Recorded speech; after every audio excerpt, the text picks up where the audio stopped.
Bonjour tout le monde. Non. Mon petit plumeau, tu veux pas être sur la vidéo, mon cœur? Bah oui. Bienvenue dans cette nouvelle vidéo, une saison ruche avec l'équipe des abeilles de Melesco. Donc comme vous avez pu le voir, on approche de la fin de saison. Donc on va porter une attention toute particulière à nos petits essaims qu'on va devoir hiverner, parce que c'est plus facile d'hiverner des... Enfin, je trouve personnellement c'est plus facile d'hiverner les ruches qui étaient en production de miel, parce qu'on enlève les russes relativement tôt, donc elles ont le temps quand même de continuer un petit peu la récolte et on a le temps de bien les préparer. Donc ça fait 2 semaines déjà qu'on a placé les reines fécondées. Élise a vérifié que les reines étaient bien nées, qu'elles étaient bien libérées de leur cage, c'était des reines fécondées. Et donc du coup on va vous montrer un petit peu tout ce qu'on fait pour les préparer à l'hiver.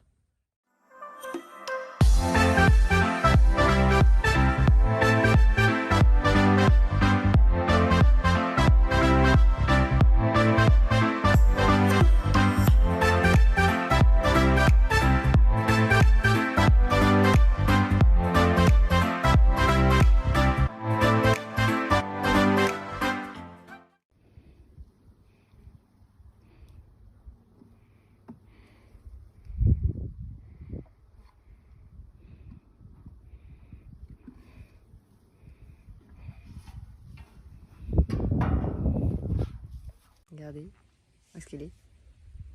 Elle est jamais loin. La période, c'est la fin de saison pour nous, c'est la préparation à l'hiver, enfin préparation. Vraiment on anticipe beaucoup pour l'hivernage, mais on veut faire grossir ces essaims parce que c'est plus facile d'hiverner des grosses colonies, donc on veut qu'ils soient au moins sur 6 cadres. Ils sont partis de 2, donc il y a du boulot. Donc on nourrit avec parcimonie toutes les 2 semaines. Surtout en ce moment, on vérifie qu'il y a beaucoup de place parce que dans le Lot-et-Garonne, ça fait 4 jours qu'il fait 33 degrés, donc il fait chaud. Il va encore faire chaud pendant au moins 10 jours, donc on ne veut pas qu'elles aient la fièvre de l'essaimage et qu'elles repartent. On veut les faire grossir progressivement, sans trop stimuler la pente de la reine, pour pouvoir hiverner de grosses colonies. Donc on fait des visites pour vérifier que même si la reine a été libérée, elle a bien été acceptée et qu'elle pond correctement.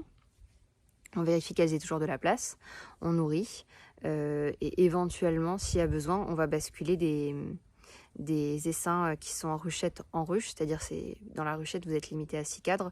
Nos ruches, merci papa, on a des ruches 12 cadres, donc c'est très lourd, mais bon, ça vous permet aussi de bien développer et vous n'êtes pas limité par la taille. En général, on ne monte pas plus sur 8 et 10, mais vous avez la possibilité d'aller jusqu'à 12.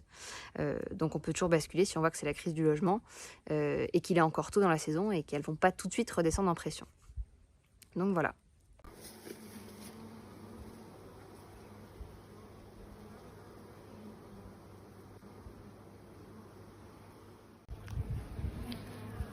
Là vous voyez, vous écoutez.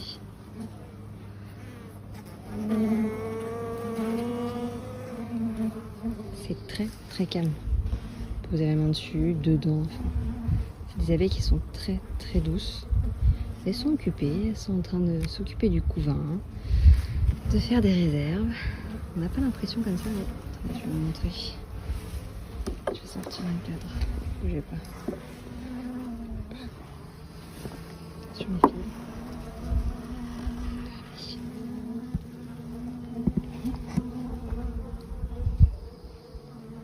Ils sont activés.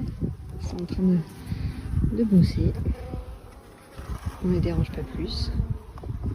Même pas besoin d'utiliser l'enfumoir. Devant, il y a du passage. Tout va bien. On les laisse tranquilles, les chats. Et voilà, j'espère que cette vidéo vous a plu. N'hésitez pas à la partager et à laisser des commentaires si vous avez des questions. On y répond avec plaisir.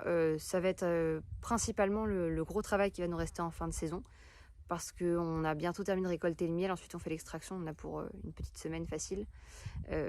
Et après en fait on fait vraiment attention à ce que tout le monde soit prêt pour passer l'hiver dans les meilleures conditions. On peut peut-être changer des cadres en fin de saison, déplacer des ruches qui sont sur des ruchers qui étaient bien pour la production de miel mais qui vont être peut-être trop froids ou trop humides pour passer l'hiver. Donc on a quand même du mail, on va pas chômer.